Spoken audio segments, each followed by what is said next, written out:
Bismillahirrahmanirrahim. Assalamualaikum warahmatullahi wabarakatuh. Terima kasih atas kesediaannya mahasiswa Prodi Pendidikan Kimia angkatan 2019. Dikarenakan adanya wabah corona, jadi kita pada sisa semester ini hampir bisa dipastikan bahwa kuliah kita adalah kuliah jarak jauh. Nah, saya mencoba untuk memudahkan kuliah karena mengingat survei yang kemarin dilakukan ternyata banyak bermasalah pada kuota. Baik, eh, berhubung bermasalah pada kuota, jadi kita akan fokus saja untuk meminimalisir pengeluaran kuota, dan kita akan mencoba untuk belajar benar-benar biar tidak kehilangan makna belajarnya.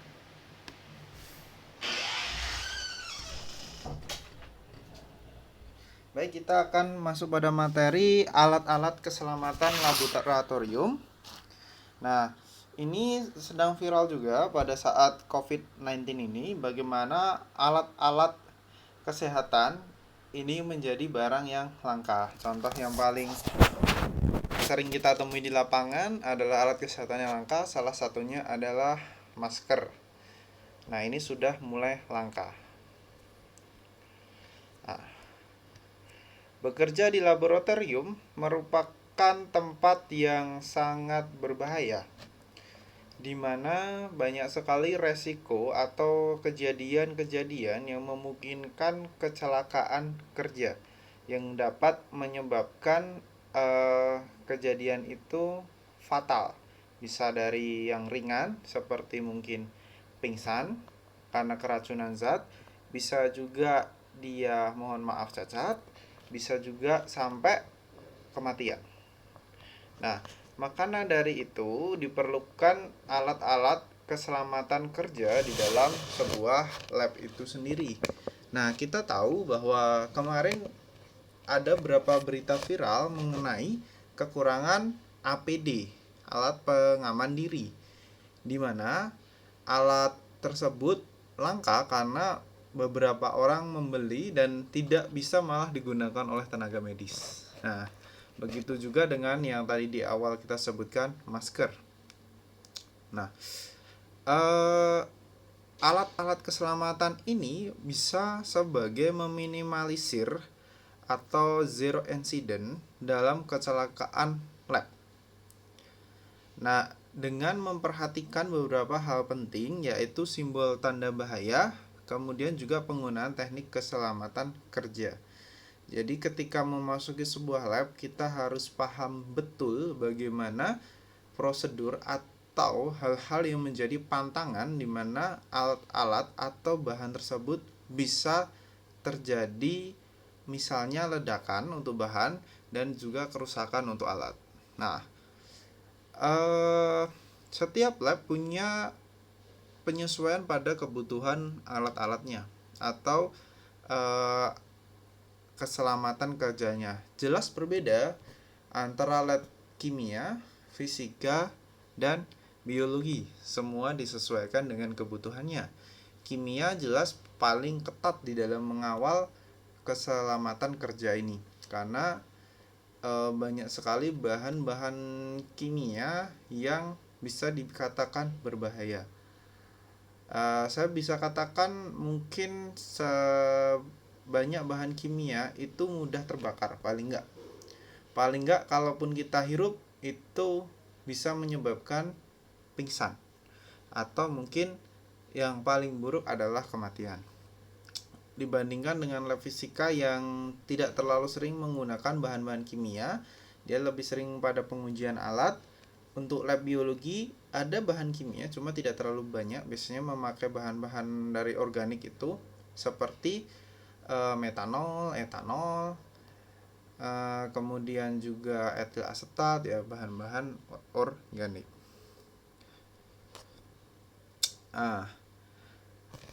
Kita lanjutkan. Nah, salah satu alat pengaman yang pertama, jelas kalian pasti tahu apa ini? Ya, jas laboratorium. Nah, ini mirip sekali kalau kalian perhatikan, ini benar-benar yang lagi viral ya. yang dipakai oleh tenaga medis untuk tidak tertular corona.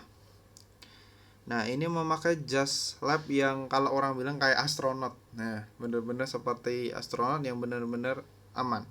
Nah, ini kurang kacamata sama anu aja ini, sarung tangan aja ya. Kalau kita perhatikan di jas laboratorium ini. Nah, kalau untuk praktikum atau lab pendidikan, yang kalian itu yang jas warna putih yang ada di lab yang sudah bisa kalian gunakan itu dari bahan polyester kalau tidak salah. Itu masih bisa digunakan juga. Jadi masih aman lah. Yang penting ketika terkena suatu zat kimia atau apapun, ia tidak langsung melukai kena kulit.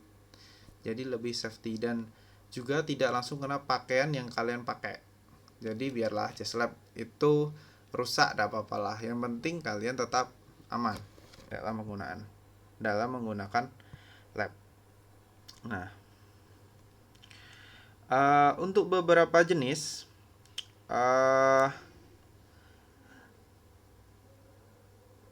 jas lab ini ada yang dipakai sekali, seperti yang kemarin di waktu penangkalan virus ini ya, itu cuma dipakai sekali pakai langsung buang. Tapi ada yang setelah dipakai dicuci, itu masih ada juga. Tergantung bagaimana untuk apa. Nah, ini kan sudah diterangkan untuk bakteri, virus, dan jamur itu biasanya langsung dimusnahkan. Dan juga jas khusus untuk radiasi seperti nuklir. Ini memang jasnya harus benar-benar kuat. Kalau kalian nanti mungkin masuk ke dalam reaktor nuklir atau suatu saat jadi bekerja di sana, nah itu ketika kalian masuk ngecek nuklir atau reaktornya itu biasanya memakai benar-benar pakaian yang lengkap.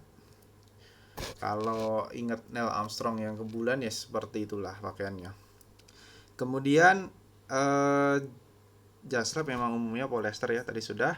Kemudian alat keselamatan yang selanjutnya setelah jas dari badan kita ke tangan. Nah, gambar ini menunjukkan adalah sarung tangan glove yang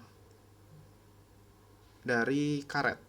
Nah, ini berbeda-beda sebenarnya ketebalan setiap sarung tangan. Kalau ingat sarung tangan medis yang latex itu kan tidak terlalu tebal, tapi minimal menutupi. Jadi sarung tangan ini berfungsi jika mungkin ada zat-zat tetesan atau senyawa atau bahan kimia yang sifatnya pekat itu bisa menetes dan itu bisa berbahaya bagi tubuh jika terkena langsung. Jika kalian ingat kemarin tentang bahan-bahan kimia, di mana ada bahan kimia yang itu bisa masuk ke dalam tubuh menjadi iritan, kemudian bisa menyebabkan kebakaran. Nah, ini minimal sarung tangan ini bisa sebagai pelindung. Karena yang pasti kita ngambil bahan memakai apapun tetap pasti pakai tangan, logika kita. Jadi tangan kita kalau bisa pun harus aman. Nah, apalagi untuk kalian yang nantinya praktikum akan menggunakan bahan-bahan pekat yang ada di ruang asam, maka pakailah glove. Saran saya, karena apa? Tangan terlindungi, kemudian tidak terjadi kontak langsung dengan bahan kimia. Jika tidak sengaja terjadi, kalaupun terjadi bisa kalian lakukan langsung ke dekat saluran air agar zat kimia tersebut terlarut di dalam ketika dialiri dengan air tersebut. Nah, setiap sarung tangan ini juga menyesuaikan dengan pekerjaan yang dilakukan. Jelas berbeda kalau kalian adalah pekerja bangunan, sarung tangan mungkin lebih tebal lagi. Apalagi kalau virus biasanya dia lebih rapat lagi penanganan virus. Dan juga disesuaikan dengan bahannya, apakah dia memakai yang panas apa enggak, berhubungan dengan panas atau enggak glove ini. Ini dia pelindung mata ya. Nah, saya yakin memang ini akan mengingatkan kita pada virus corona nantinya. Dari kacamata ini aja sudah terlihat. Nah, kacamata ini melindungi dari percikan bahan-bahan kimia cahaya UV, sinar laser, dan api las. Biasanya kan kalau kita ngelas biasanya ada percikan api. Nah, itu melindungi kita dari itu. Jadi tidak terkena mata langsung, karena mata ini adalah bagian kelenjar manusia yang cukup sensitif. Alat indera yang sensitif. Dia terkena cahaya sedikit aja dia bisa sakit. Nah, kemudian ketika di lab, mungkin bagi teman-teman yang menggunakan kontak lens, mungkin bisa dilepas dulu kalau memang memungkinkan. Tergantung kondisi sih, karena kontak lens ini takutnya memang dia ini bisa menumpuk zat-zat kimia di dalamnya. Kalau misalnya terkena HCl yang keluar asapnya itu, masuk ke tidak sengaja terkena mata, walaupun terbasuh oleh air, kalau kontak lensnya tidak jatuh dia masih mengendap di situ. Pernah ada kasus itu, ada mana ya, saya lupa mahasiswa mana itu pernah membakar-bakaran. Nah, kena asap kan. Nah, asapnya itu melelehkan si kontak lens ini. Karena kontak lens ini kan kayak apa ya? Mungkin kalau ada yang pernah lihat kontak lens itu kan agak empuk, agak kayak plastik atau mika lah yang dimasukkan ke mata kita. Nah, itu untuk membantu penglihatan. Memang cukup sensitif, jadi tidak boleh kena panas yang berlebih atau terkena asam. Nah, kemudian keran pencuci mata tadi dan juga tempat mandi. Jangan heran kalau di lab-lab terakreditasi yang bagus itu ada tempat ini untuk mandi sama cuci mata. Itu memang diperlukan. Karena ketika terjadi hal-hal yang sangat tidak diinginkan, kita bisa menggunakan ini untuk mengurangi konsentrasinya mencuci dari larutan. Nah, jika banyak terkena, memang kalau bisa langsung dimandikan, mandi aja nah itu bisa membersihkan konsentrasi atau sisa-sisa senyawa yang menempel di tubuh kita. Memang biasanya ini dekat kok dengan lab, walaupun ada ruangan tersendirinya, tapi memang biliknya tidak besar, benar-benar hanya untuk mandi setubuh orang dewasa aja, sekotak itulah. Nah, seperti pada gambar tersebut. Kemudian ada juga alat pernafasan, yaitu respirator masker. Nah, ini tidak disarankan untuk yang sakit. Untuk yang sakit memang tidak disarankan pakai ini, seperti yang kita ingat kasus TV1 di mana pakai masker seperti ini kan sedikit berlebihan, karena belum terbukti secara nyata bahwasanya corona itu bisa menular lewat udara. Itu belum terbukti secara tapi memang dia menular lewat kelenjar, bisa dari ludah, bisa dari bersin, itu bisa memang. Ini biasanya dipakai untuk bisa untuk kalau kalian pernah ikut tawuran atau mungkin pernah kena gas air mata, saya harap gak ada ya, dimana gas air mata itu dilemparkan. Nah, biasanya pakai ini, pelindung ini polisi, biar dia ini tidak terkena gas air mata, jadi tidak pedih, tidak sakit di mata maupun di manapun pedih kalau pakai gas air mata itu ya. Jadi alat pernafasan ini membantu dalam perlindungan pada uap atau gas bahan kimia. Nah, yang selanjutnya adalah alat pemadam kebakaran. Nah, di lab kita sudah ada satu. Nah, ini berguna pada kondisi benar-benar darurat, ketika memang terjadi kebakaran, apalagi ketika kita memakai praktikum-praktikum yang mana praktikum itu memakai bahan-bahan organik mudah terbakar. Nah, disinilah diperlukan suatu alat pemadam kebakaran. Nah, di sini ada beberapa bagian yang penting yang perlu diingat adalah pelindung, kemudian nozzle atau yang ngeluarin itu gasnya, kemudian pressure gauge atau alat pengukur tekanan, dan handle. Handle ini untuk pegangan sekaligus mengeluarkan yang nyemprotin surut. Nah, kayak itu dah. Kalau masih ingat, kalau gampangannya prinsipnya hampir sama kayak semprotan key spray. Ya, prinsipnya hampir sama, cuma bentuknya memang berbeda. Ini biasalah kita temui alat pemadam kebakaran. Harus ada di lab minimal satu per ruangan. Itu untuk menanggulangi adanya biasanya ledakan kebakaran. Nah, itu langsung disemprot aja. Kalau tapi bisa juga ditangani dengan eh, karung basah atau apa ya, kain basah itu juga bisa kalau memang tidak ada ini.